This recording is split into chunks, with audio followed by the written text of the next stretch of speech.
Eh bien bonjour tout le monde, c'est Léopold de la chaîne Top Hardware, j'espère que vous allez bien. En tout cas moi ça va super et aujourd'hui on se retrouve pour l'unboxing et le test du Razer Kraken Pro V2. Allez c'est parti. Donc on va commencer tout de suite par l'unboxing. On retrouve donc sur la face avant une photo du produit de profil avec en haut à droite le logo Razer, en haut à gauche comme quoi c'est fait de sorte à ce qu'il y ait un maximum de confort. Tout en bas Razer Kraken Pro V2, donc le nom et le modèle du casque. Ensuite on voit que c'est donc un casque analogue pour e-sport gaming. Sur la tranche droite on peut voir écrit Razer. Sur le dessus strictement rien à part une languette pour attraper le produit, donc elle est en tissu, c'est plutôt sympa. Sur la tranche gauche on aura une inscription Razer. Sur le dessous de la boîte on va avoir toutes les spécificités techniques, donc la fréquence, le microphone, le casque, tous ces trucs là. Et sur le dos du packaging on va retrouver des photos du casque avec ses principales caractéristiques et les disponibilités du casque. On va tout de suite passer à l'ouverture de la boîte. Donc ça se passe comme ça, voilà. Et on va tout de suite retrouver le casque avec un petit protège pour faire sympa avec marqué Welcome to the Cult of Razer. Je sais pas si vous allez voir, voilà, Welcome to the Cult of Razer. On va mettre ça de côté, on n'en a pas besoin. On va ensuite retrouver le casque. Bon, je vous avoue, je l'ai déjà testé depuis plusieurs semaines. Dans la boîte, on va également pouvoir trouver un adaptateur pour ordinateur. Donc avec une double prise jack, donc une prise pour le micro et une prise pour l'audio, qu'on va donc devoir brancher en jack femelle sur notre casque. Donc premièrement on va parler du design de ce casque. En effet la quasi-totalité du casque est en acier. De plus les oreillettes de ce casque sont entièrement en cuir, ce qui est vraiment une sensation de qualité. Ce casque possède également un micro de très bonne qualité qui est rétractable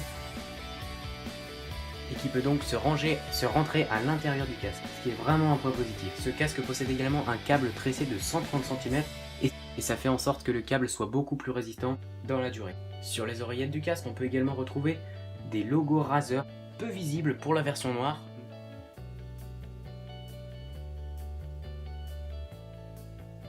beaucoup plus visibles pour la version verte et blanche. Un logo Razer a également été disposé sur le dessus de l'arceau du casque, avec les inscriptions Razer comme vous pouvez le voir en ce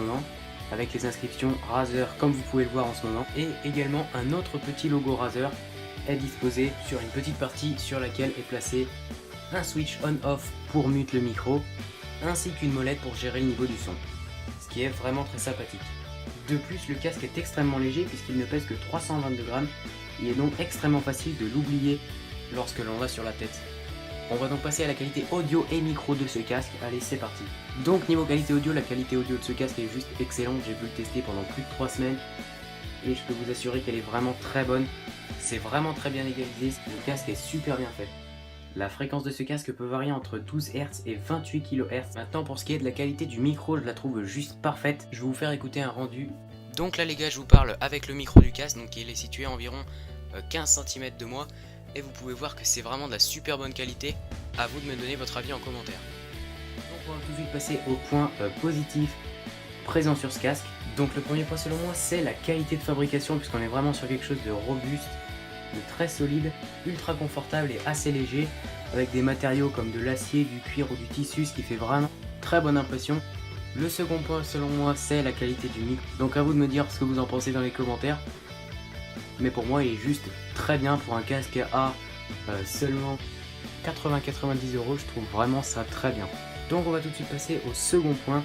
Donc le second point c'est le micro.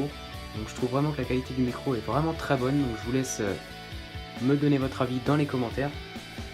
Donc le troisième point positif sur ce casque, selon moi c'est le confort, car en effet j'ai pu le tester pendant plus de 3 semaines et je le trouve vraiment très confortable. Donc c'est un casque que j'utilise tous les jours pour jouer à la PS4, donc je joue à Fortnite, et que ce soit pour discuter avec ses amis ou bien pour jouer tout seul, il est vraiment très bien. La qualité audio est juste superbe, ainsi que celle du micro évidemment. Et le dernier point c'est donc le micro rétractable. C'est vraiment un point positif puisqu'il y a beaucoup de casques qui ne le font plus en ce moment. Je pense d'ailleurs au dernier casque Corsair, je sais plus exactement comment il s'appelle.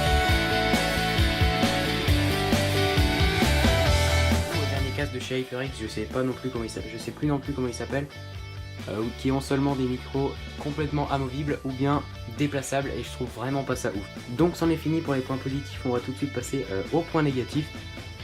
Donc les points négatifs, j'en ai un seul, c'est la taille du casque qui est peut-être un petit peu excessive pour les petites têtes, un peu comme Après, c'est seulement mon avis. Je vous laisse me dire ce que vous en pensez dans la barre des commentaires. On va donc terminer avec la disponibilité de ce casque. Donc ce casque est environ aux alentours de 80 €. Il est disponible en noir, blanc et vert. Il est disponible donc chez la Fnac, chez Darty, Boulanger, Amazon, des magasins également de high-tech tels que LDLC ou des trucs comme ça. Voilà, et il est compatible également pour PS4, PC, Mac, Xbox One et téléphone portable, ainsi que les tablettes évidemment. Donc c'est déjà la fin de cette vidéo, j'espère qu'elle vous aura plu. Si c'est le cas, n'hésitez pas à lâcher un énorme pouce bleu dans la barre des pouces bleus, à vous abonner, à partager cette chaîne si elle vous a plu. À la prochaine, c'était Léopold de la chaîne Top Hardware. Allez, ciao!